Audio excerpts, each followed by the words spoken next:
beriku bahagia, jadikan aku selamanya hamba-Mu yang selalu bertakwa. Alhamdulillah wa ni'mada لك والملك laka wal mulk لا شريك لك. Mu dalam sunyiku bersujud.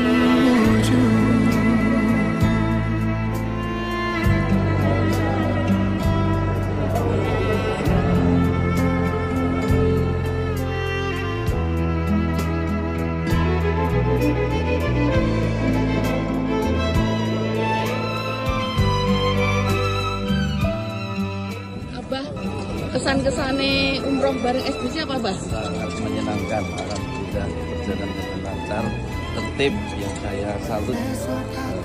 Tauhidnya juga sangat jelas untuk menjelaskan baik dari rukun, wajib, sunnah yang selanjutnya kita lakukan bersama-sama. Alhamdulillah sempurna, lancar, mudah-mudahan semua berkah. Tempatku meminta, Kau beriku bahagia, jadikan aku selamanya hamba-Mu yang selalu bertakwa. Ampuniku ya Allah, yang sering melupakanmu saat Kesan-kesannya dong umroh bareng SBC. Sangat membahagiakan, semangat, bahagia, insya Allah tahun depan ikut lagi. saat Kau limpahkan karunia-Mu dalam sunyi aku bersujud padamu.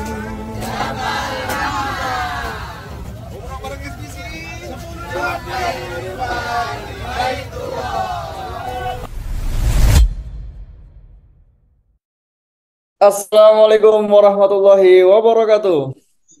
Waalaikumsalam. warahmatullahi wabarakatuh. Alhamdulillah, alhamdulillah, alhamdulillah. Asyhadu an la ilaha illallah, asyhadu anna Muhammadar Rasulullah. Allahumma sholli ala Muhammad wa ala ali Muhammad. Baik teman-teman semuanya, selamat datang di acara kita pada malam hari ini, di acara masif. Acara masif ini artinya mengaji spiritual enterprise intensif bareng SBC. Ya, alhamdulillah ini pertemuan kedua kita di bulan suci Ramadan ini. Yang insya Allah nanti tentu saja akan diisi oleh pembicara-pembicara pilihan dari teman-teman SBC yang mengadakan. Dari panitianya adalah Amal Usaha, Sukses Berkah Community, dan Kementerian Spiritual. Nah, Masya Allah sekali. Nah, sebelum kita mulai teman-teman, di sini kita lihat, wah ada 82 orang, alhamdulillah. Kemarin sempat sekitaran berapa ya kemarin? Di bawah inilah pokoknya. Tapi alhamdulillah pada malam hari ini antusias dari teman-teman untuk mengajak kawan-kawannya sangat luar biasa sekali, hingga ada 86 orang. Monggo bisa ditarget lagi sampai 100, insya Allah bisa ini ya. Jika OYC 7 ini ikut semua. Nah, oke, baik teman-teman semuanya. Mungkin ada yang dari, kita absen-absen dulu ya. Ada yang dari Yogyakarta. Bisa ditulis di kolom komentar. Jogja, Jogja, absen. Oh iya sih Jogja. Ini siapa nih? Banyak. Masya Allah, Mas Obi, Mas Dani. Ada yang dari mana ya? Kalimantan mungkin. Kalimantan, Kalimantan. Coba tes ini Kalimantan. Kayaknya banyak juga yang ikut OYC dari Kalimantan. Wah, Blitar. Blitar. Waduh, ini Blitar itu mana? Blitar itu Jawa Timur ya. Lamongan, Masya Allah, yes, Masya Allah, banyak sekali ya. Alhamdulillah, teman-teman semua yang hadir pada malam hari ini, semoga Allah berikan kemudahan kita dalam menuntut ilmu, ilmunya Allah Subhanahu wa Ta'ala.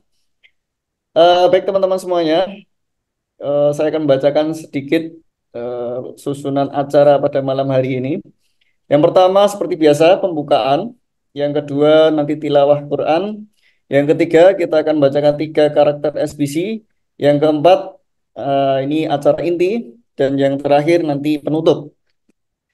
Baik teman-teman semuanya, mumpung waktu masih 20.45, kita akan buka acara pada malam hari ini dengan baca basmalah bersama-sama. Bismillahirrahmanirrahim. Bismillahirrahmanirrahim. Selanjutnya kita akan tilawah Quran yang insya Allah akan dipimpin oleh Ustadz Hilman. Mungkin yang bertugas Ustadz Hilman, apakah sudah hadir pada malam hari ini? Hadir, alhamdulillah Mas. Di mana Ustadz Hilman? Hadir, alhamdulillah. Ya, baik Ustadz Hilman, waktu dan tempat disilahkan. Baik, terima kasih atas waktunya Mas. Assalamualaikum warahmatullahi wabarakatuh. Waalaikumsalam warahmatullahi wabarakatuh. A'udzu billahi minasy syaithanir rajim. Syahrul Ramadan alladzi unzila fihil Qur'an hudan linnasi wa bayyinatin minal huda wal furqan faman syahida minkumus syahra falyasum ومن كان مريضا أو على سفر فعدة من أيام أخر يريد الله بكم اليسر ولا يريد بكم العسر ولتكملوا العدة ولتكبروا الله على ما هداكم ولعلكم تشكرون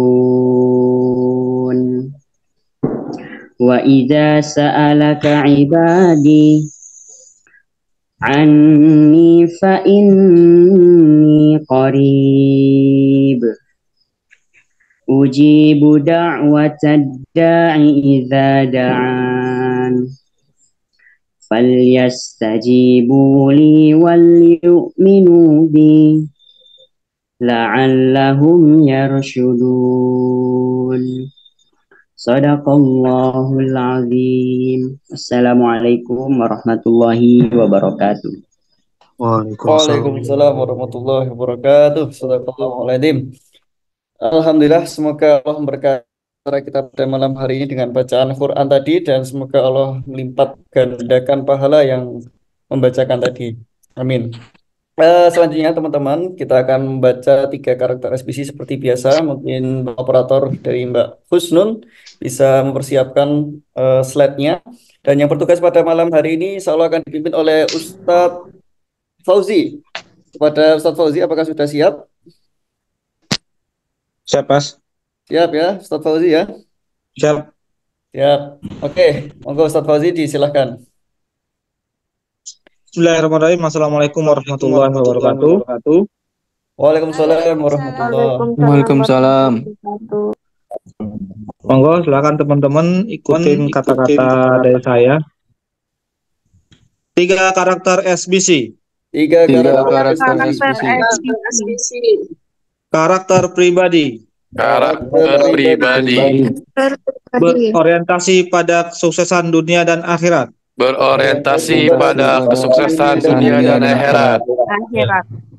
Selalu meningkatkan kapasitas diri. Siap memimpin dan dipimpin. Berjuang untuk agama dan bangsa.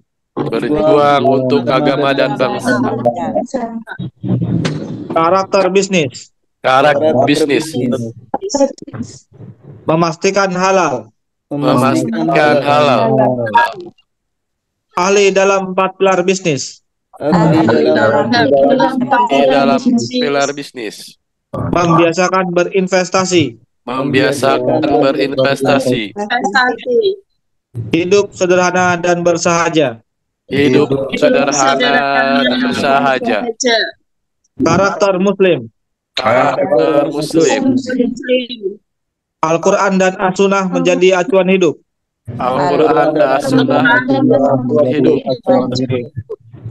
saling berpesan untuk bersabar dan berkasih sayang, saling berpesan untuk bersabar dan berkasih sayang,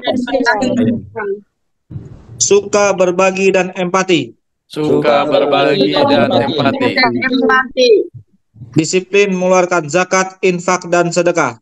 disiplin mengeluarkan infak dan sedekah. Terima kasih. Assalamualaikum warahmatullahi wabarakatuh. Waalaikumsalam warahmatullahi wabarakatuh. Baik, terima kasih Mas Fauzi yang telah membaca memimpin 3 karakter SBC pada malam hari ini. Ya, buat teman-teman semuanya, alhamdulillah mencapai 100 orang, 109 orang pada malam hari ini. Masya Allah, luar biasa sekali ya antusiasme dari teman-teman, terutama OSIS 7. Masya Allah sekali. Oke, diingatkan kembali buat teman-teman jangan lupa mengisi absensi ya. Dan juga infak. Mungkin ada slide infak dari Mbak Kusnul bisa ditampilkan.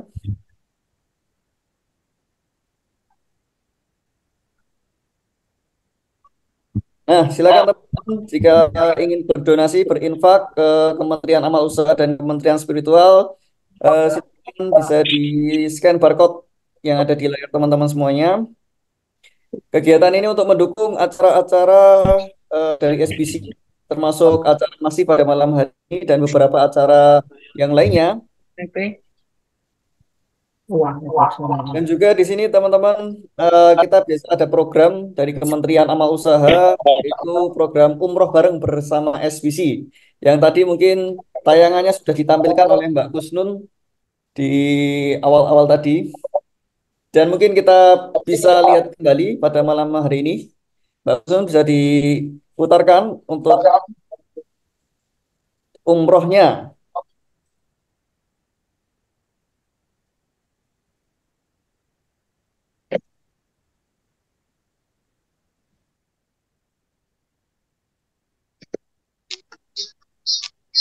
Diputar nggak nih?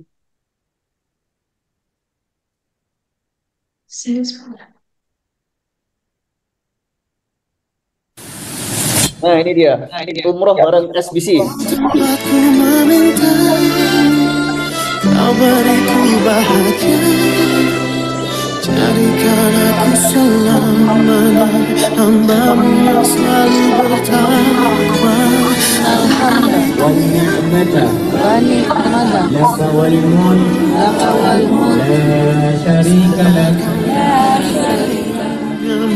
Dalam suriaku bersujud.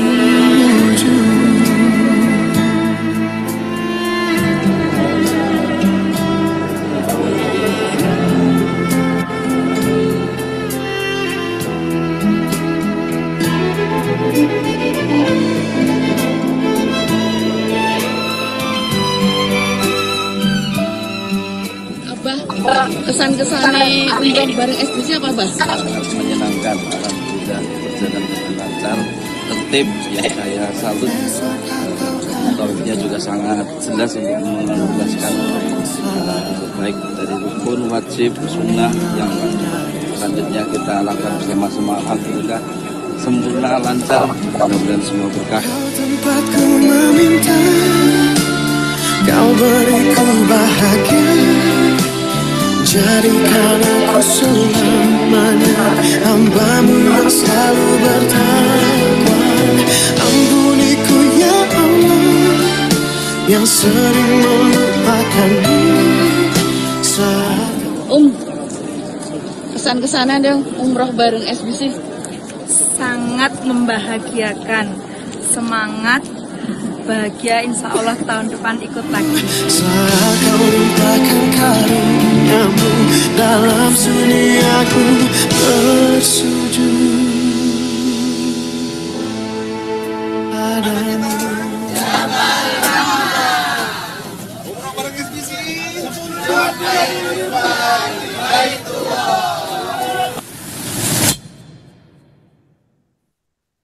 Ya, itu tadi cuplikan umroh bareng SBC yang insya Allah akan hadir kembali di bulan Oktober kalau nggak November di tahun ini, di tahun 2024. Maka siapkan teman-teman, pantaskan diri kita semuanya. Insya Allah semoga Allah panggil kita di tahun ini untuk menjalankan, melaksanakan ibadah umroh.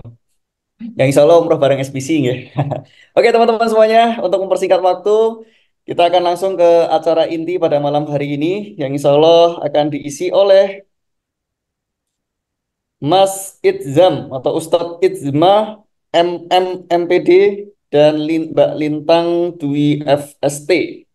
Beliau salah satu founder dan co-founder It's Smile. Wah, selalu tersenyum. Nah, pada tema malam hari ini yang bertemakan pengasuhan anak di era digital. Wah, Masya Allah sekali. Baik, apakah sudah hadir kedua pembicara kita, suami istri yang Masya Allah luar biasa? Sudah. Cuma Sudah, kita terpisah bisa jarak. tunjukkan dirimu. Oh, ini Masya Allah sekali. Ya. Mbak Lintang. Saya manggilnya Mbak atau Ustazah Lintang ya? Masya Allah. Oh, Mbak. Nah, Mbak Lintang saya ya. dan suami Ini Mas Itzma. Harus Mas Itzma atau Ustadz Itzma? Kak Isma. Kakak Izma, oke Kakak Izma dan Kakak Lintang, Masya Allah sehat semua pada malam hari ini. Siap. Sehat ya, Alhamdulillah. Kabar baik juga, Insya Allah. Ya sudah buka semua, Alhamdulillah. Sudah terawih. Kok beda lokasi itu Mas Fadil nanya? Alhamdulillah kedua pembicara kita sudah hadir pada malam hari ini, yang Insya Allah Kak Izma dan Kak Lintang akan menyampaikan materinya, sharing-sharing seputar pengasuhan anak di era digital pada malam hari ini. Namun sebelumnya teman-teman, untuk OYC 7 diingatkan, insya Allah nanti akan ada link presensi khusus OYC 7 yang akan di-share di kolom komentar setelah kurang lebih 30 menit pemateri menyampaikan. Baik, untuk singkat waktu 20.57, insya Allah kita akan mulai ini dari Kak Ijma atau Kak Lintang dulu. Sepertinya yang laki-laki dulu ya, atau yang perempuan dulu? Ladies first ya. Silakan yang Atau yang diundang itu Kak kayaknya Lintang. Saya nemenin Kak Lintang hari ini. sebelumnya perkenalkan dulu ini. Ya, suami istri ya? Iya. Betul. Tapi kok beda lokasi nih sepertinya. Ada yang di kantor, kayaknya ada yang di rumah gitu ya. Seperti Saya baru ini karena kalian salah tanggal. Oh, salah tanggal. Saya diundang saya ngasih taunya salah. Ya. Nanti langsung di komen sama Kementerian ini amal usaha atau Kementerian Spiritual Ustaz. Ya, Kak Izma dan Kak Lintang, monggo silakan menyampaikan materinya yang soal bertemakan pengasuhan anak di era digital. Mungkin dari siapa dulu? Silakan. Bisa dari Kak Izma atau dari Kak Lintang. Silakan. Oke, baik.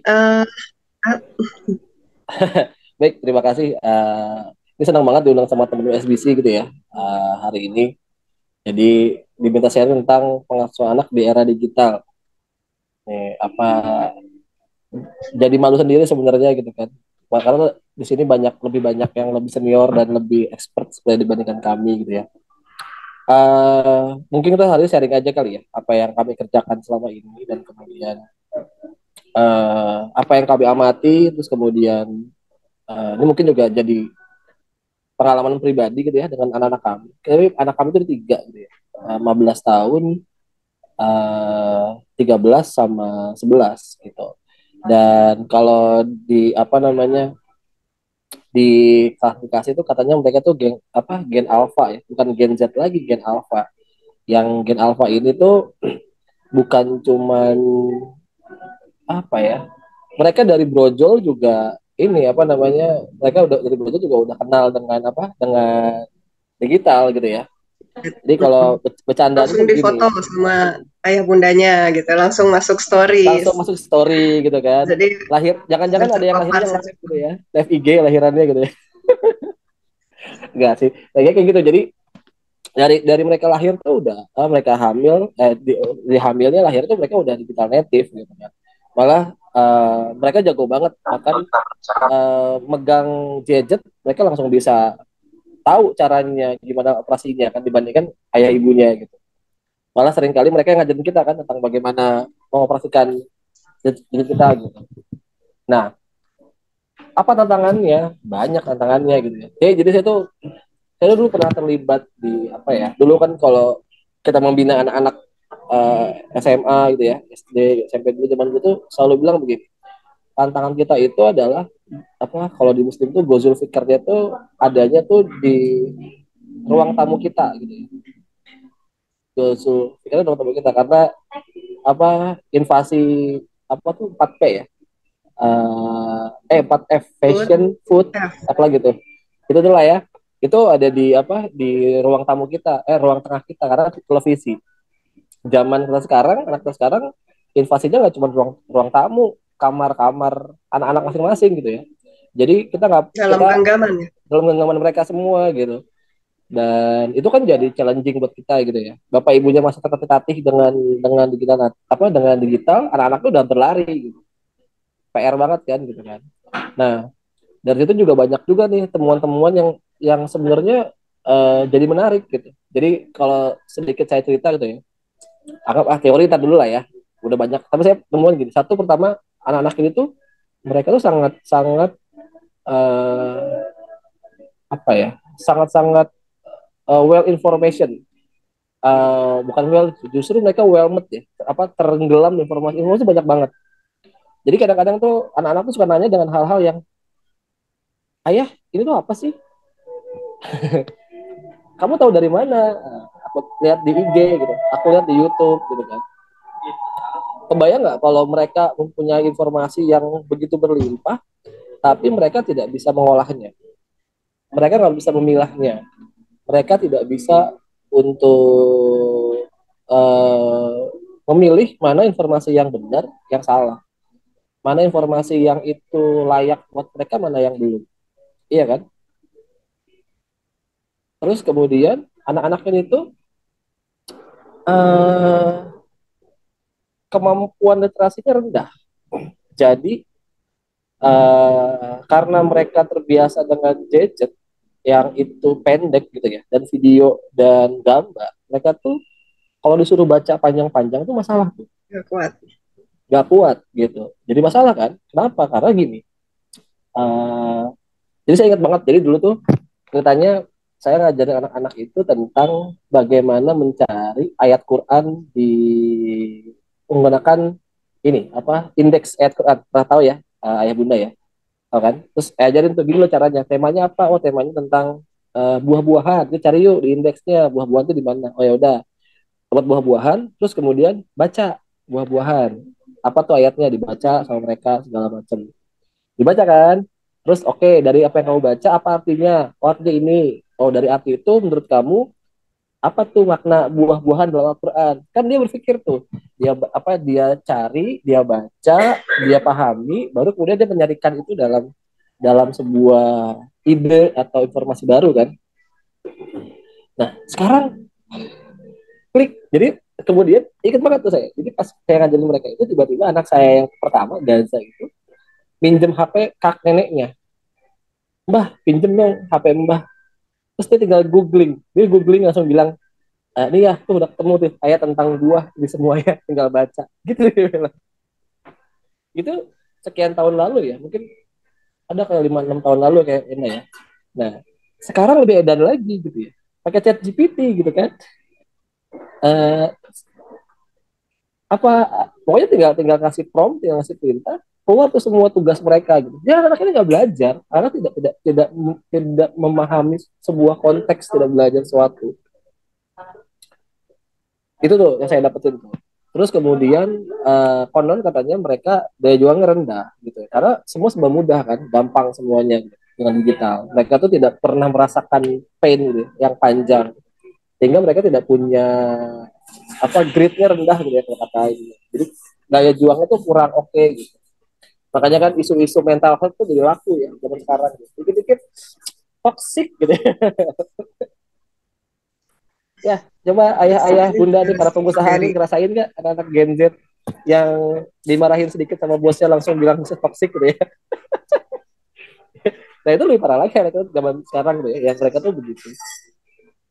Jadi banyak hal-hal itu yang apa terjadi gitu.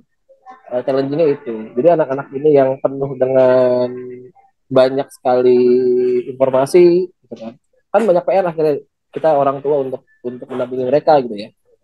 Gitu. Ada teman lagi? Kalintang, silakan. Aku share slide aja ya. Oh, boleh. Jadi challenge-nya ya. Sebentar. Ini sampai pagi atau sampai jam berapa? Jam 10 ya? Sampai setengah 10 ya. Sampai jam 10, Ustaz. Oh, Ustaz. Udah kelihatan? Belum, masih berputar. Atau pernah ngerasain gak sih ayah bunda semuanya, ya kalau anak-anak kita tuh jago banget tuh megang HP gitu. Mereka tahu cara ngebongkar password segala macam, dikasih Google family itu untuk pengawasan, mereka cari caranya buat gimana bongkar caranya. Jadi mereka lebih pintar daripada kita, berarti kita harus lebih pintar dari mereka. Ini udah kelihatan? Sudah. Ya. Tadi itu mungkin pengantar ya tentang fenomena yang mungkin kita sama-sama alami ya untuk anak-anak kita. Jadi memang zaman sekarang main klik kayak bunyi ya. Serba ngeri gitu ya.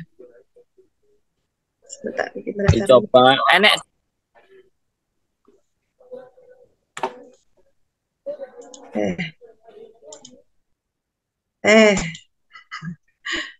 Nah, kalau kita lihat ya banyak banget. Kalau baca berita malah ngeri. Ya, baik itu LGBT, terus tentang kecanduan game, penculikan yang berawal dari chat di media sosial, narkoba dan lain-lain itu. Ya itu tadi ya kata Kak Isma.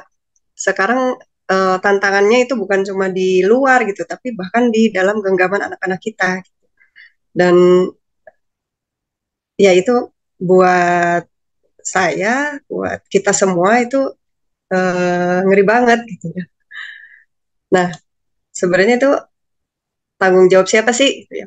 Kalau kita lihat lagi, sebenarnya memang dalam pengasuhan kita sebagai orang tua nih punya porsi yang lebih besar gitu, yang paling besar. Untuk sekolah sebenarnya itu hanya 20-25%. Gitu. Sedangkan untuk lingkungan mungkin malah 10-15%.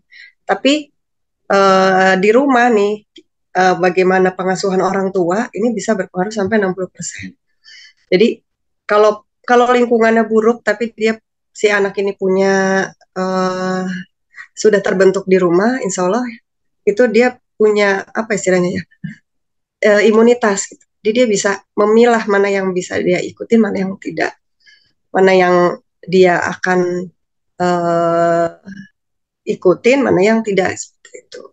Jadi memang di sini nih peran kita orang tua terhadap pengasuhan itulah yang paling tanggung jawab.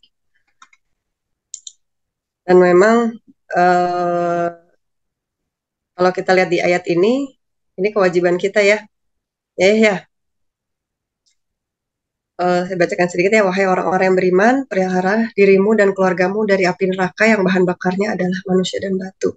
Jadi memang tugas kita untuk memelihara diri kita, pertama diri kita, kemudian keluarga kita dari api neraka. Artinya kita memang dengan pendidikan di rumah, ini tanggung jawab kita. Apakah anak kita akan selamat di dunia dan di akhirat, itu tanggung jawabnya di kita. Dan di keluarga, yang tanggung jawab siapa ya? Ibunya? Oh enggak ya, bapaknya lah. Dan memang tanggung jawab terbesar itu ada di ayah ya. Nah, makanya kemarin pas diminta untuk menyampaikan ini, saya nggak mau sendirian. Saya minta untuk ngajak suami. Kenapa? Karena kalau saya yang menyampaikan, ini jadi seperti menuntut gitu. Karena memang ya ini tanggung jawabnya itu yang terbesar adalah di siapa? Ya, dan kita sebagai istri-istri ini, para ibu, ya kita membantu suami-suami kita untuk bisa menjalankan itu. Kalau yang saya pelajari, yang kami pelajari ya tentang pengasuhan itu adalah gimana kita nyiapin anak-anak itu untuk akil baliknya. Nah, kalau yang tadi ya fenomena-fenomena itu, jadi anak-anak itu mereka tumbuh besar balik ya, mereka secara fisik matang, mereka sudah bisa bereproduksi, secara fisik terlihat orang dewasa, tapi isinya tidak mengikuti fisiknya. Secara mental, secara pemikiran itu tidak tumbuh seimbang dengan fisiknya. Jadi balik tapi belum akil. Banyak nggak yang kayak gitu? Banyak ya. Nah, makanya terjadi yang tadi masalah-masalah itu. Nah, makanya kalau saya menangkapnya tugas kita nih sebagai orang tua itu ya untuk nyiapin anak-anak kita akil balik, dalam artian balik yang bersamaan dengan akilnya. Balik bersama dengan akil apa? Jadi secara fisik dia sudah dewasa, dan secara mental, secara pemikiran juga sudah siap gitu. Siap apa? Siap memikul beban dan tanggung jawab.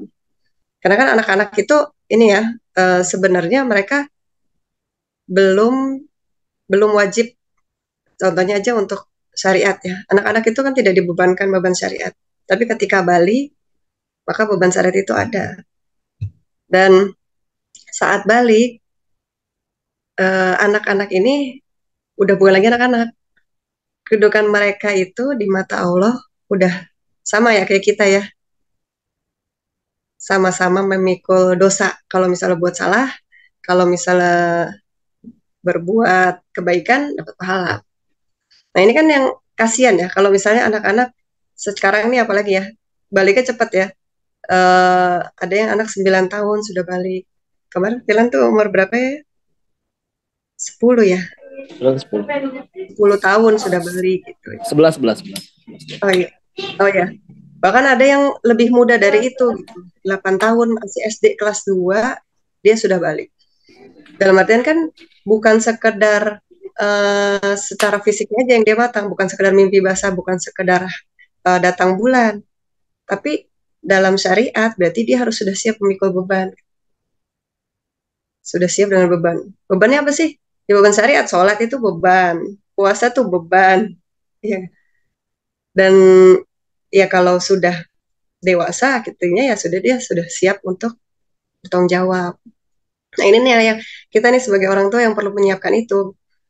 Jadi jangan sampai anak-anak kita besar badannya tapi masih belum siap gitu, untuk memikul tanggung jawab.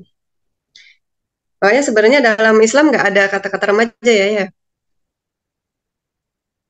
Islam cuma ada Jadi dua kata. Dari anak-anak dan dewasa balik kan. Ya. Anak-anak dan dewasa gitu ya. Rijal. Jadi kalau anak kemudian dia balik ya udah dia jadi sama seperti orang tuanya kedudukannya dalam Islam. Nah ini salah satu parameternya adalah dia juga sudah cakap mengelola harta, sudah nggak sudah bisa membedakan kebutuhan dengan keinginan, sudah bisa mengelola harta itu bagaimana harta itu didapatkan, bagaimana harta itu disimpan, kemudian dikelola dan dikembangbiakan. Itu salah satu parameternya.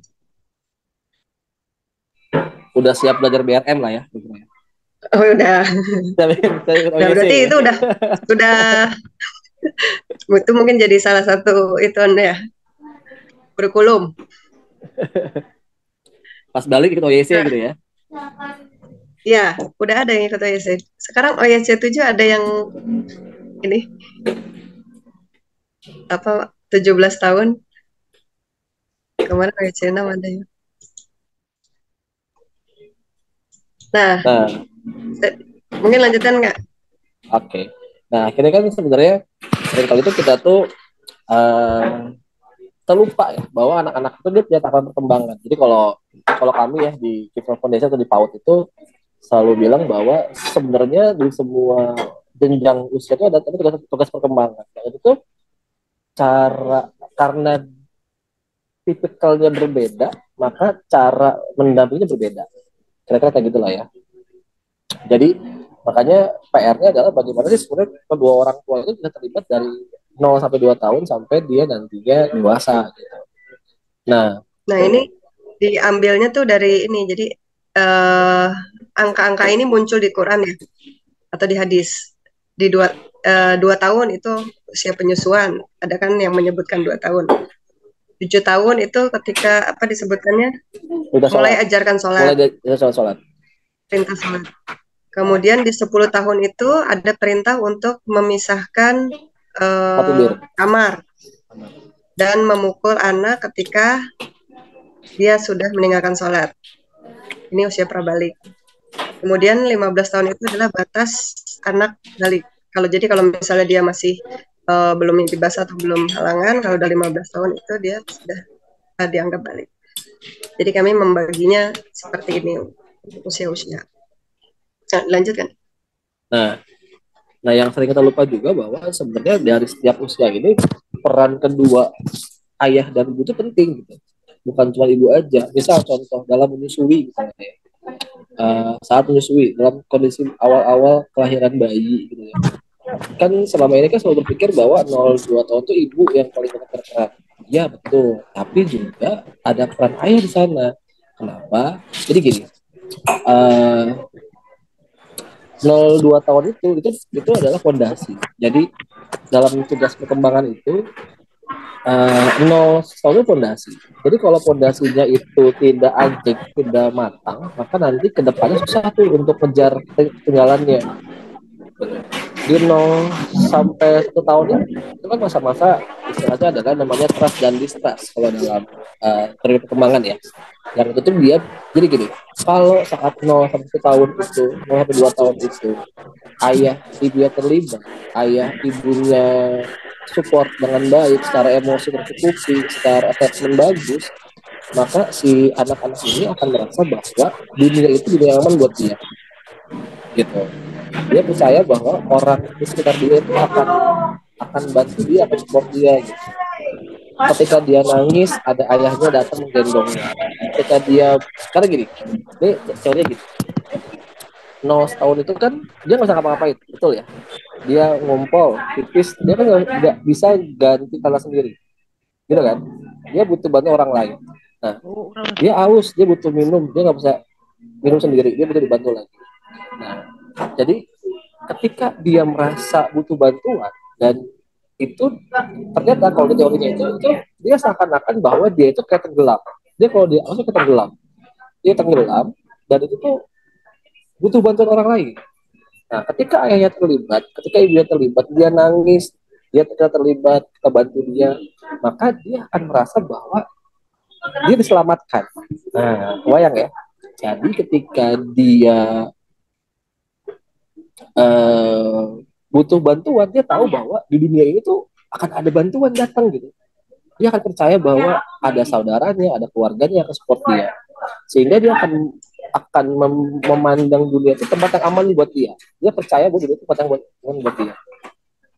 Iya nih, saya ada di kafe soalnya, baru beres coaching, gitu.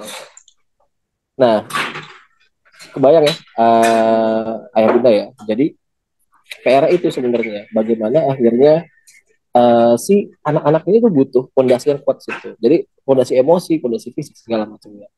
Nah, 27 tahun ini adalah masa-masa dia belajar sebenarnya. Kalau di ayah bunda ya, dia belajar tentang peran gitu. Dia mulai bedain tuh mana laki-laki, mana perempuan, mana dan dari mana dia belajar itu? Dari bapak ibunya gitu. Dia ngelihat bapaknya ngapain, ibunya ngapain. Dan bagaimana itu terlibat di situ. Anak-anak ini belajar emosi, belajar tentang dunia luar dari orang tuanya. Jadi 27 tahun ya. Dia belajar emosi, dia belajar menguatkan egosentrisnya dia. Gitu. Dia belajar menguatkan kemampuan kepercayaan diri dia. Sehingga nanti di usia 7 tahun saat dia ketemu orang asing, ketemu orang luar, ketemu teman-temannya di luar gitu ya, dia udah siap tuh karena di 0 7 tahun itu dia udah punya fondasi yang kuat gitu. Ibunya ngapain ya? Ibunya makanya ada peran-peran ayah tuh penting di situ. Ibu juga penting di situ. 10 tahun itu adalah masa-masa berbalik. Jadi kita sudah mulai tuh menyiapkan mereka dengan beban gitu ya. Ajarin sholat, ajarin puasa gitu ya. Ajarin loh, belum suruh puasa, ajarin sholat. Kalau dia nggak sholat ya nggak apa-apa. Nah kita tuh biasanya ya menggesa itu kita berpikir bahwa kita harus begini begitu. Jadi dari awal tuh udah tuh untuk sholat segala macam. Padahal sebenarnya justru nanti akan jadi masalah. Dia nanti akan benci gitu karena dipaksa dari awal.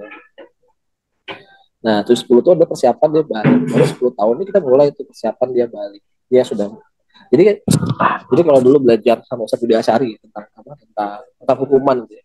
Kenapa sih di 10 tahun tuh boleh dipukul gitu ya?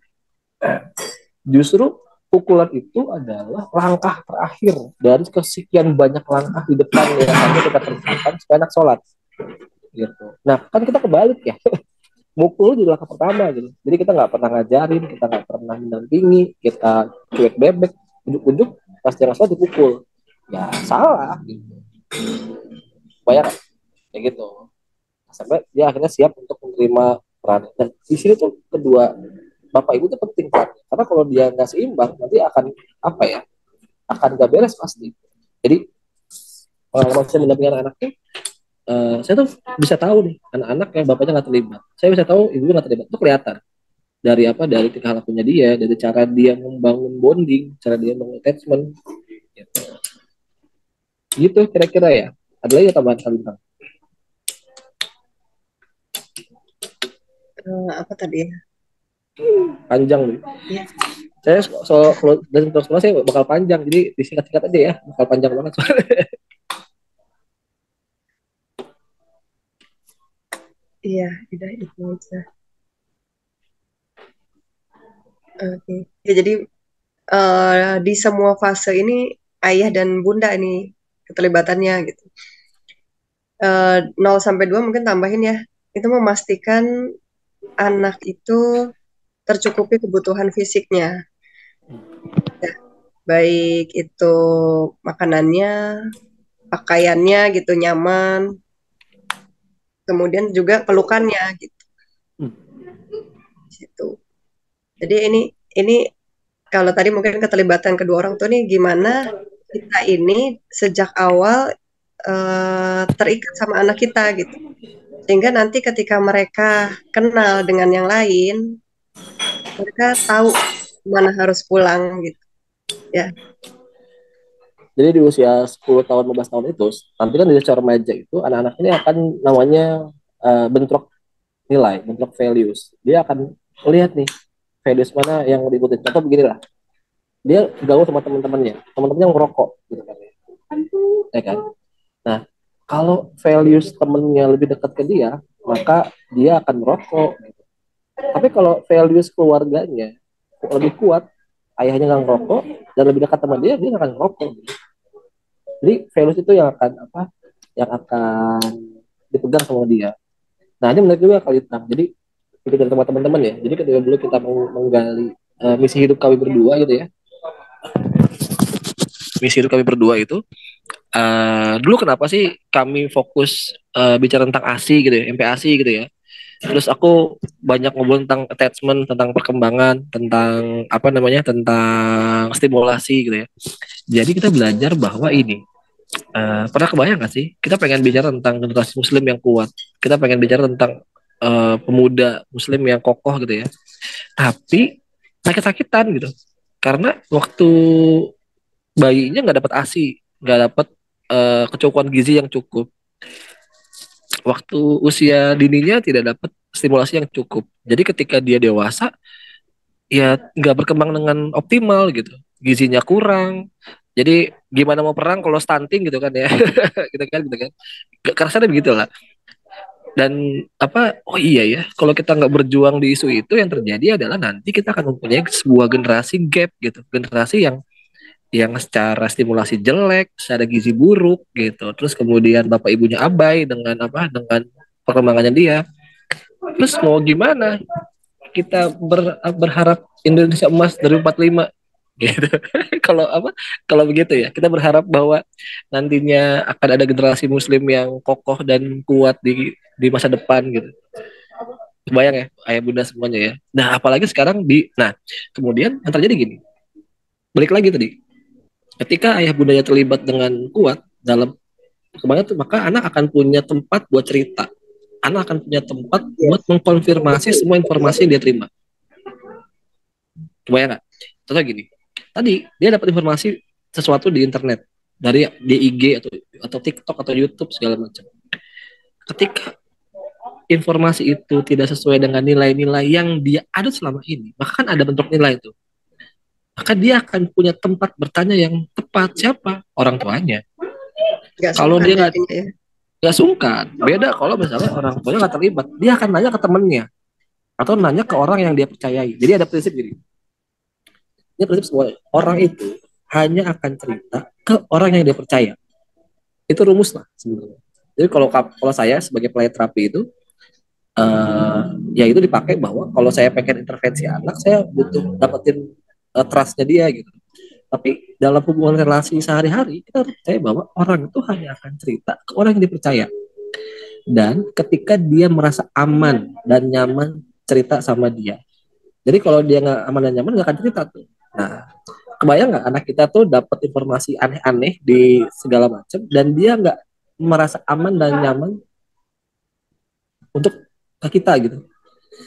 Ya dia pasti akan mencari tempat aman dan nyaman yang lain kan. Nah, ini dia masalahnya. Kalau dia ketemu orang yang baik, alhamdulillah. Kalau dia ketemu predator, dunia maya, lebih kacau lagi. Dia bakal tergiring kemana-mana, nggak karu-karuan. Jadi, saya punya pengalaman banyak lah untuk mendampingi anak dengan kondisi begini ya. Jadi, cukup tahu, oh mereka tuh nggak punya tempat cerita gitu. Gitu. Banyak cerita tentang kayak gitu. Tapi kira-kira begitu, bahwa mereka butuh tempat yang aman dan nyaman dan dipercaya oleh mereka untuk tempat ngobrol, tempat cerita. Nah, jadi ketika pun banjir informasi sebanjir apapun, ketika mereka punya pegangan values, mereka punya tempat yang aman dan nyaman, dia akan balik lagi gitu. Sialnya kan kita seringkali lupa itu gitu ya. Anak-anak tuh nggak punya pegangan, nggak punya pegangan values. Kalau kita tanya ke diri kita, apa sih nilai-nilai yang kita anut sebagai ayah bunda gitu ya? Terus kemudian nilai apa yang kita wariskan ke anak-anak kita gitu. Belief apa yang kita punya, belief apa yang kita wariskan gitu. Jangan-jangan kita nggak punya. Waktu di OYC kan dibahas itu ya, tentang values belief itu ya. Coba dicek deh, jangan-jangan itu nggak turun ke anak kita gitu. Gitulah kira-kira gambarannya. Bagaimana akhirnya di dunia digital ini ya kita akan bertempur di situ gitu.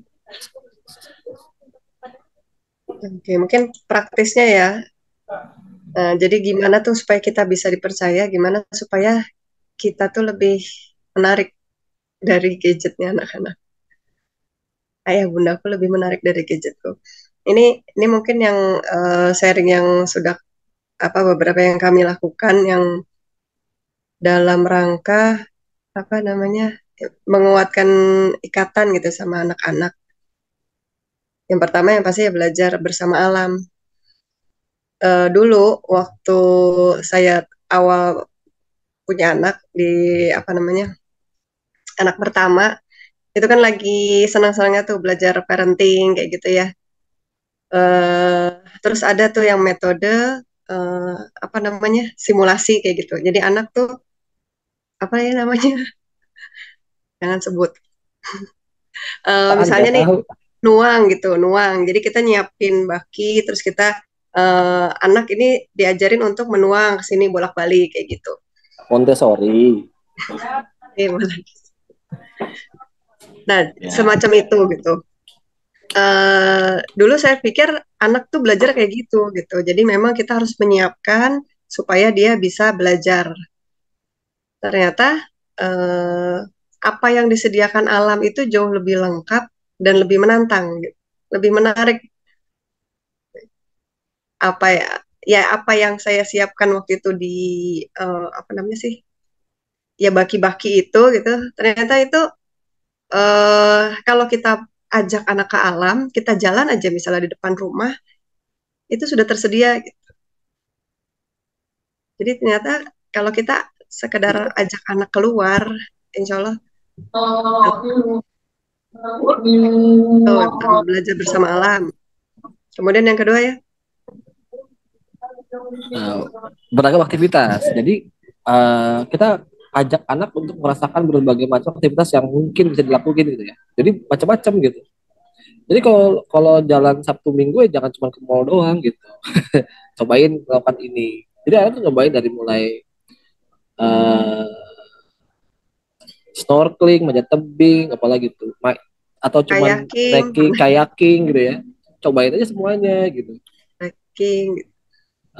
Terus juga atau hal-hal yang perintilan gitu. Dia belajar crafting, desain, masak, semua dicobain sama mereka. Mereka cobain semua. Jadi itu namanya tour talent istilahnya gitu ya. Jadi mereka tuh belajar, nanti akan mereka akan temukan sesuatu yang mereka suka. Nanti tuh, tapi nanti di usia belasan lah gitu ya. Baru kemudian nanti kita arahkan ke ekspertasi dia. Tapi sekarang tuh adalah cara kita buat ajak mereka untuk terlibat di banyak sekali aktivitas gitu. Dan itu nggak susah sebenarnya, simple thing beneran. Jadi dulu banyak orang tanya saya, mahal nggak? Nggak mahal, kan gampang. Contoh, ngomongin percetakan, belajar mencetak gitu ya. Caranya gimana? Datang aja ke percetakan, lihat gimana mencetak segala macam, bantuin. Atau misalnya anak-anak belajar aktivitas apa, masak, datang aja ke dapur, beres kan? Atau apa sih? Jadi kita tuh seringkali jadi gini, karena kita mindsetnya adalah aktivitas ini adalah berbayar gitu ya, akhirnya mesti mahal. Kalau ini murah meriah sekali gitu. Atau merasa harus disetting gitu ya, setiap pembelajaran tuh harus disetting. Ternyata enggak. Kami tuh kalau misalnya kami tuh dulu punya waktu ya, sebulan sekali itu jalan keluar sama anak-anak. Nah itu jalan aja gitu kemana gitu. Nah itu tuh nggak punya goals, maksudnya nggak punya batas waktu, jalan-jalan aja. Jadi bisa jadi jalan tuh jarak yang waktunya cuma setengah jam, itu bisa jadi 4 jam, 5 jam gitu ya. Kenapa? Misalnya nih jalan, berhenti gitu. Ngelakuin inilah, ngelakuin itulah. Apa namanya, anak naik pohon dulu lah, lompat jurang dulu lah. Ada aja gitu. Atau tiba-tiba ngeliat ada bapak-bapak lagi macul, ya lihat, datang gitu bapak macul apa gitu kan. Ibu-ibu lagi merasapi perah gitu kan, datengin gitu, perah gitu. Gitu. Jadi itu kan simple thing, gratis, nggak bayar, nggak perlu datang ke tempat wisata gitu ya. Teman-teman nggak perlu datang ke kebun Bilabong buat buat belajar berkebun. Ke petani aja ke sebelah rumah, duduk manis sama dia, modal teh, modal kopi, modal say hello gitu ya. Gitu. Banyak banget cara. Jadi itu tuh simple thing gitu. Kita nggak perlu setting, nggak perlu desain macam-macam. Asal kan ayah ibunya mau terlibat gitu, mau capek gitu, mau meluangkan waktu gitu, gak buru-buru. Cepetan nih, mama ada acara. Repot dah itu kalau gitu. Kemudian ini juga kita bisa manfaatin rutinitas kita gitu. Mungkin sesuatu yang kita anggap biasa itu pekerjaan gitu, tapi ternyata buat anak-anak itu hal yang wah gitu. Nah kita bisa tuh mungkin melibatkan, kan di sini teman-teman mungkin punya bisnis, bisa lah dilibatin misalnya packing barang atau menyortir atau ya kegiatan-kegiatan yang aman dilakukan gitu. Libatkan mereka nih, pertama mereka tadi ya dapat beragam aktivitas, yang kedua juga mereka jadi tahu, oh seperti ini nih, ayah bundanya tuh kerjaannya seperti ini. Oh ternyata ayah bunda tuh bekerja, bukan di rumah aja gitu. Jadi dulu tuh anak-anak tuh merasa begini, ayah mah enak, kerjanya main mulu gitu kan. Sebagai pengelola ruang kan. Terus akhirnya kita punya namanya, kami tuh berlima tuh, saya, istri saya, Kalintang sama Tiga itu punya namanya program playdate, main bareng anak gitu ya. Jadi itu kita ngajakin orang tua main bareng, tapi kami jadi hostnya, berlima doang. Jadi saya, istri, dan 3 anak hostnya gitu. Jadi mereka tahu tuh bahwa ayahnya itu ketika main di alam tuh capek gitu.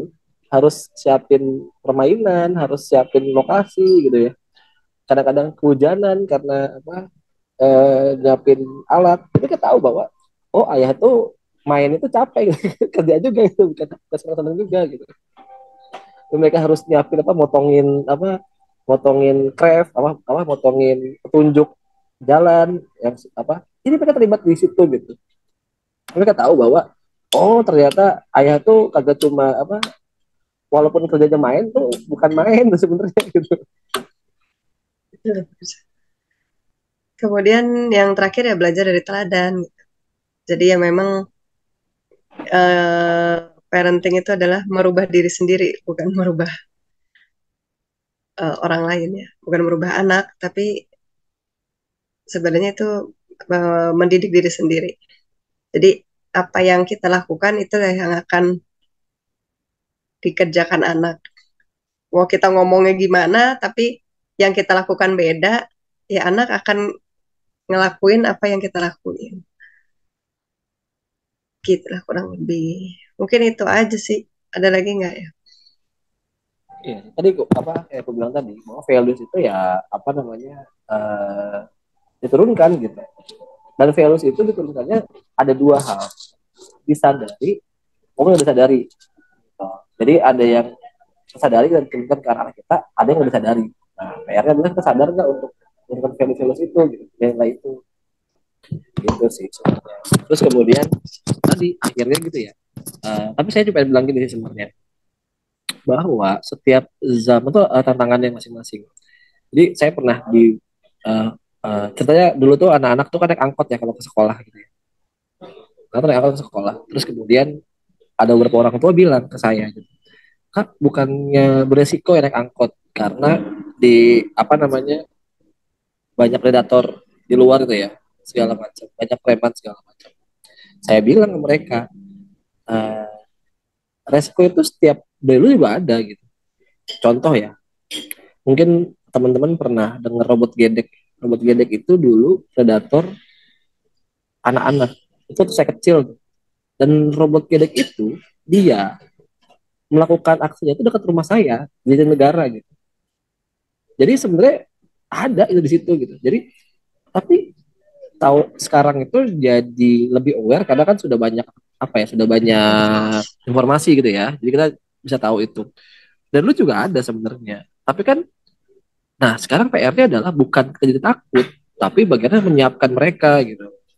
Kalau mereka mau naik angkot, ya disiapin, diajarin naik angkot tuh gimana.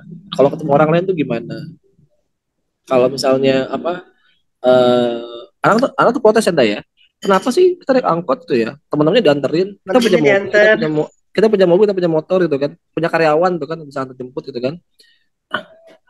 Ya kita bilang bahwa ini adalah bagian dari belajarnya mereka gitu, bahwa naik angkot itu bagian dari pembelajaran mereka gitu sih kira-kira. Dan satu lagi sebenarnya kalau masalah gadget ya, jadi gadget ini kan sebenarnya pisau bermata dua, dia bisa jadi alat yang kebaikan atau dia jadi alat keburukan. Saya mulai sama ayah bilang ini sederhana. Pertama, kalau kita merasa bahwa anak kita lebih aktif dengan gadget, pertanyaan pertama adalah kita gimana gitu. Jangan kita lebih aktif daripada mereka gitu kan. Sehingga mereka tahu bahwa bapak ibunya aja aktif gitu kan. Saya juga begitu soalnya. Yang kedua adalah kita merasa dapat keuntungan nggak ketika anak-anak megang gadget? Apa keuntungannya? Rumah lebih rapi, ya nggak? Karena mereka asik main sendiri. Terus gak berisik. Kita bisa kerja dengan bebas. Yang nge-packing di rumah bisa nggak diganggu anak-anak. Jangan-jangan kalau kita masih punya keuntungan itu, yakin deh kita akan dengan senang hati memberikan anak kita gadget gitu. Tapi sambil ngeluh, gua anak-anak tergantung gadget, padahal kita sendiri yang dapat untung gitu. Iya nggak? Yes, anak kan anteng tuh ya, main HP, nggak gangguin kerja kita gitu kan, nggak ngerusuhin pas kita lagi packing barang gitu. Gitu kira-kira. Jadi coba cek deh di diri kita. Kalau kita begitu, jangan-jangan ya memang kita sebenarnya yang punya keuntungan. Kita emang sengaja berikan anak kita gadget supaya mereka nggak gangguin kita gitu. Gitu kira-kira.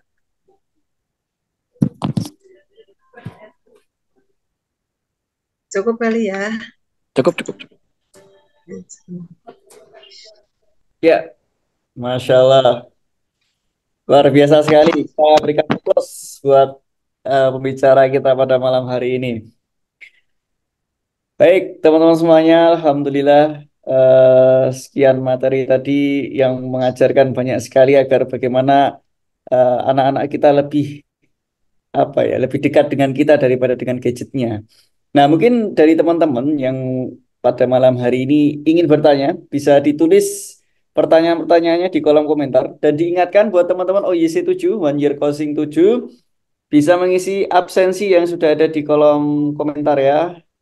Bisa diklik from Google-nya untuk absensi OYC 7. Dan jangan lupa yang mau bertanya silahkan monggo diberikan kesempatan, kurang lebih mungkin ada 2 penanya atau 3 penanya nanti. Ada yang mau bertanya langsung juga boleh, yang penasaran dengan bagaimana agar kedekatan lebih dekat lagi dengan anak-anak, dengan anak kita. Wah, ini sebenarnya khusus buat yang sudah menikah ini. Baik, ada pertanyaan dari Kak Ika Novianti. Kalau anak sudah dewasa, bagaimana ya Pak dan Bu? Maksudnya dalam apa ini ya? Oh, kalau udah dewasa. Nah, mungkin kalau udah dewasa bagaimana membangun kedekatan mungkin gitu ya dengan anak gitu. Mungkin di usianya sudah apa namanya? Mungkin sudah kuliah gitu ya, atau bahkan mungkin sudah ada yang menikah gitu. Di usia-usia mungkin range 20 sampai 28 mungkin. Nah, itu bagaimana ini Kak Lintang dan Kak Izma biar kita dekat lagi dengan anak ini yang sudah dewasa. Oke. Jadi sebenarnya gini, ketika anak sudah masuk di 10 tahun ke atas itu sebenarnya oke 13 tahun 12 tahun ya. Tadi itu 13 16 tahun itu sebenarnya anak-anak itu wilayahnya adalah wilayah dia dengan peer groupnya dia gitu. Jadi lebih banyak peer groupnya dia. Nah, teman-temannya dia gitu ya. Nah, makanya PR-nya adalah gimana caranya kita bisa nemu cara masuk tuh ke dia.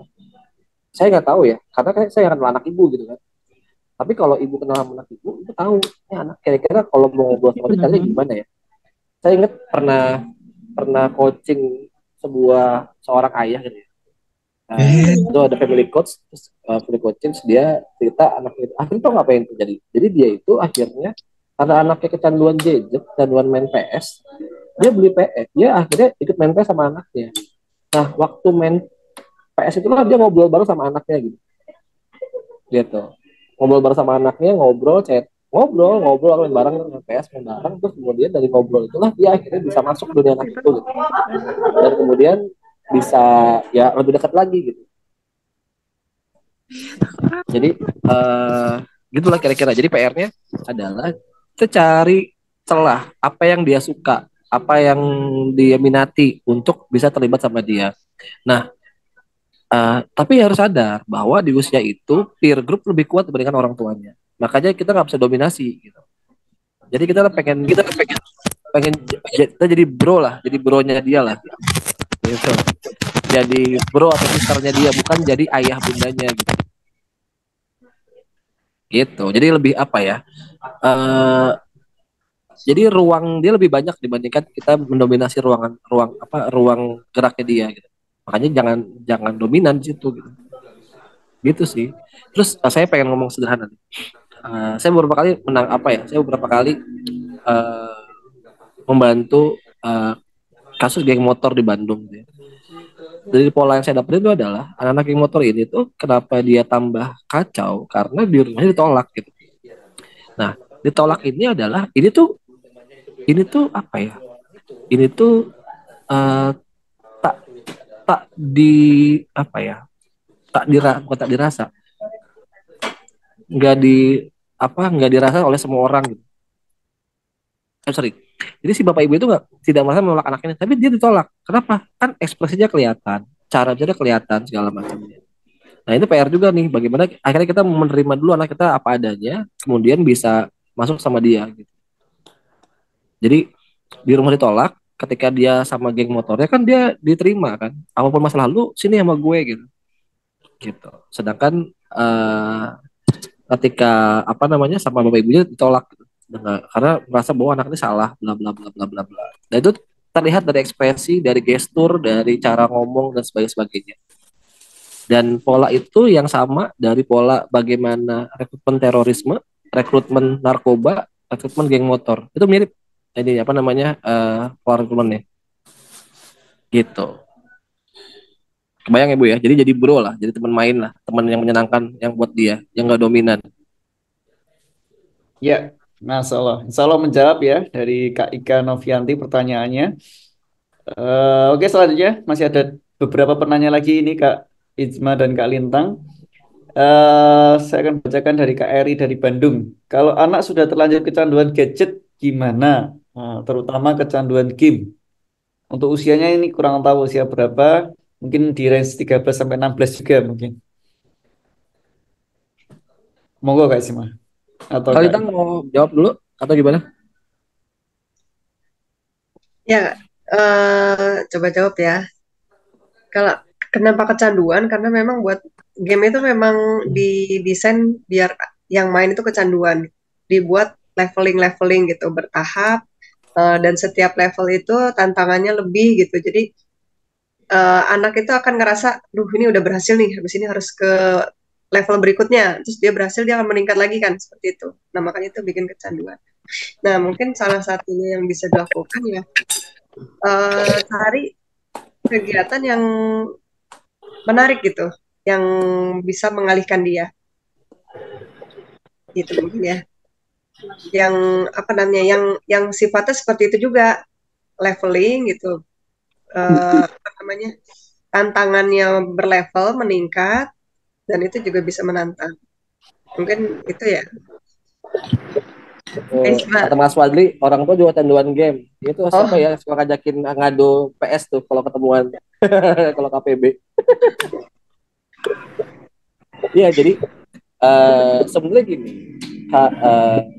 kecanduan games itu karena dia tidak punya alternatif kegiatan lain yang menyenangkan buat dia selain main game.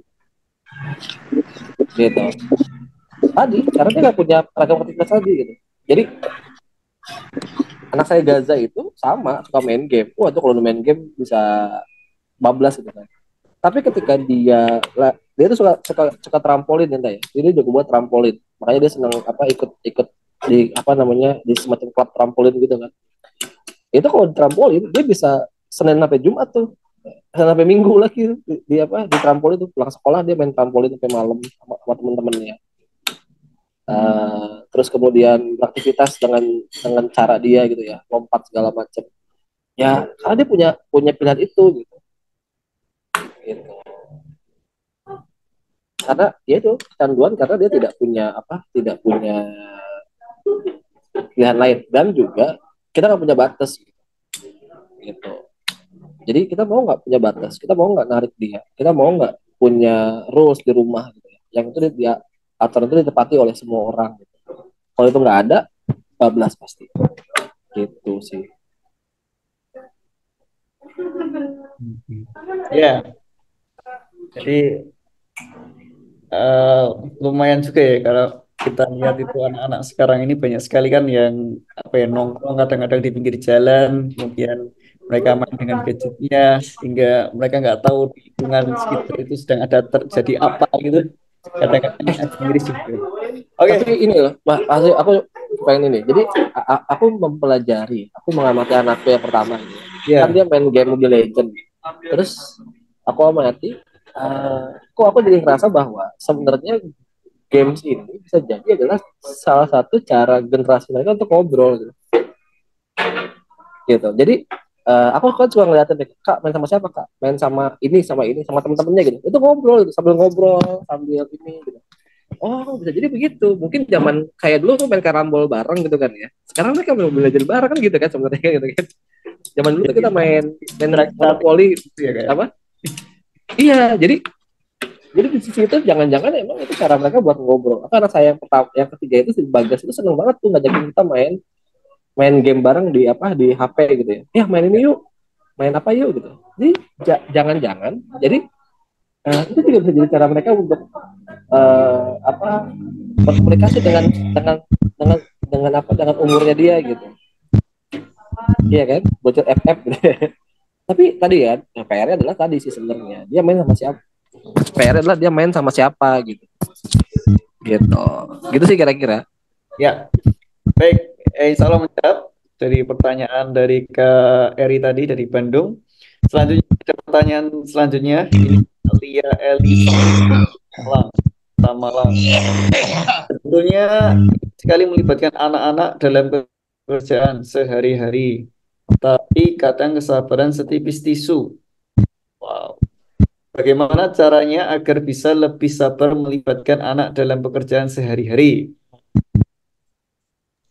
Wah, ini Kalintang lebih pas jawabnya nih.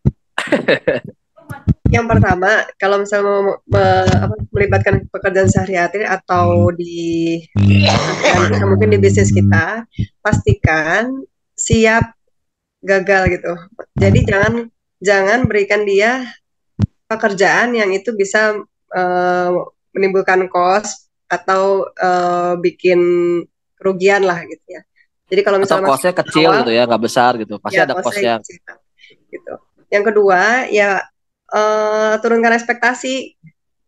Jadi jangan berharap mereka begitu dilibatkan mereka langsung bisa ahli gitu. Seperti kita yang udah melakukan itu mungkin puluhan tahun gitu. Mereka baru pertama kali pegang, mungkin baru sekali dua kali, ya turunkan ekspektasi. Jadi jangan ngasih standar tinggi. Itu sih kuncinya. Karena kan kenapa kita nggak sabaran gitu? Karena mungkin kita expect something gitu. Mereka udah bisa melakukan dengan benar gitu. Atau mereka melakukan kesalahan, ternyata itu bikin kacau gitu. Itu yang bikin kita marah. Gitu. Tapi mereka akan progres kok. Hati-hati. Kita suka bilang gitu kan, gitu aja nggak bisa. Emang nggak bisa. Emang mungkin belum bisa, butuh dilatih dulu, butuh pengalaman dulu gitu untuk bisa gitu. Beda sama kita yang emang jadi gini, kita kan udah dewasa ya, udah berulang kali melakukan itu, sehingga seringkali merasa itu mudah. Iya, buat kita mudah, buat mereka belum tentu mudah, jadi susah gitu. Makanya teman-teman, saya sedikit cerita juga, saya sama teman-teman ini lagi bikin namanya rumah magang, ya Kalintang ya. Ini rumah magang ini adalah kita ajakin teman-teman kita yang punya usaha, punya komunitas, punya program untuk menerima anak-anak kami itu magang di tempat mereka gitu. Jadi ntar bisa belajar bisnis, belajar pemberdayaan masyarakat, belajar berkebun, belajar peternak dan macam-macam. Ini kita lagi bikin lagi bikin program namanya Rumah Magang Hebat. Nanti saya bisa cerita juga. Mungkin juga teman-teman SBC juga bisa nih jadi tempat magang anak-anak kami gitu ya.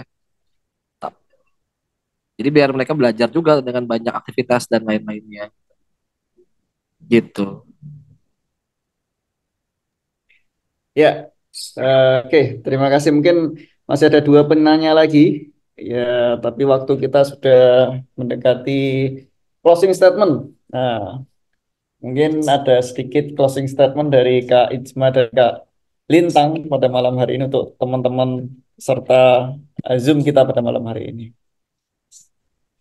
Oke, jadi sederhana prinsipnya sebenarnya bahwa kita yang bertanggung jawab pada semua hal itu. Maka kita yang punya kendali, kita yang punya cara, kita yang punya pilihan, mau atau nggak terlibat.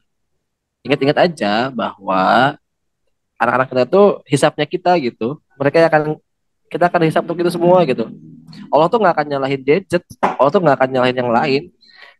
Pasti kita yang dihisap gitu dengan semua. Jadi kalau kita nggak mau terlibat ya siap-siap saja untuk itu semua gitu. Untuk hisap itu semua. Gitu kira-kira. Oke. Kalintang ada tambahan untuk closing statement? Untuk yang anak-anak masih di bawah 15 tahun, yuk kita rangkul anak-anak kita gitu. Jangan sampai kita hanya dapatkan fisik mereka, kita besarkan fisik mereka, tapi isinya itu punya orang lain, ideologinya ideologi orang lain gitu. Jadi lebih baik kita repot-repot di 0 sampai 15 tahun ini, lebih banyak waktu sama mereka daripada kita repot kalau mereka udah di atas 15 tahun. Karena mau benerinnya itu lebih repot. Dan itu aja. Terima kasih Pak Abiu, mohon maaf kalau ada yang nggak berkenan. Mudah-mudahan ada manfaatnya. Amin. Oke, baik teman-teman semuanya, alhamdulillah sudah usai kurang lebih 45 menit kita Zoom pada malam hari ini, dan kita ucapkan terima kasih banyak kepada Kak Ijma dan Kak Lintang yang sudah menyampaikan materinya pada malam hari ini yang sangat luar biasa sekali. Yang insya Allah semoga membawa manfaat dan kita dapat terapkan di kehidupan kita sebagai orang tua yang mendidik anak-anak kita supaya akan lebih baik lagi generasi-generasi yang akan datang. Baik teman-teman semuanya, diingatkan sekali lagi, jangan lupa untuk berinfak. Nah, ini yang selalu diingat-ingat Kak Kusnun. Oh, ini ada barcode bisa di-scan buat teman-teman yang mau infak pada malam hari ini. Semoga nanti membawa amal jariah buat teman-teman semuanya. Ya, berhubung waktu kita sudah 21:55, kita ucapkan sekali lagi terima kasih kepada Kak Ijma dan Kak Lintang dan juga teman-teman peserta acara Zoom kita pada malam hari ini, yang insya Allah masih ada acara-acara selanjutnya di program masif ini. Di pertemuan yang akan datang insya Allah akan diumumkan oleh panitia dari kegiatan ini. Oke, nantikan saja di grup dan kita akan menyaksikan iklan. Tapi sebelum iklan, kita akan foto bersama dulu karena untuk dokumentasi dari kegiatan kita masih pada malam hari dan mungkin juga untuk PR dari OYC 7 ya. Mungkin bisa nanti dilampirkan di apa namanya PowerPoint-nya atas PR-nya. Ya, oke, dimunculkan semuanya. Silakan munculkan semuanya apa foto-fotonya, video-videonya. Silakan dibuka video-videonya semuanya. Jangan ditutup, nanti nggak ke foto. Oke, Mbak Kusno sudah siap? Kita akan beberapa klik ya. Klik pertama 3 karakter SBC. Oke. Klik pertama 3 karakter SBC. Ya, gini. Oke. Klik kedua Tauhid. Udah? Klik ketiga bebas. Oke, baik. Insya Allah nanti akan di-share ke grup oleh panitia. Semoga nanti bisa membawa kemudahan yang mengerjakan PR-PR OYC 7 dan juga teman-teman yang ingin dokumentasinya bisa langsung minta saja ke panitia. Dan sebelum kita tutup, kita akan melihat cuplikan iklan dari Umroh bersama SBC. Nah, mungkin Mbak Kusnul bisa disetel Umroh bersama SBC. Tapi sebelumnya saya ucapkan terima kasih sekali lagi buat teman-teman dan mohon maaf bila banyak dari kita, dari panitia dalam acara pada malam hari ini yang kurang berkenan di hati teman-teman. Semoga ya kita harapannya dapat membawa manfaat untuk kita semuanya. Baik, kita tutup dengan baca basmalah bersama-sama. Alhamdulillah bersama-sama. Alhamdulillahirabbil alamin. Dan saya akhiri, wassalamualaikum warahmatullahi wabarakatuh.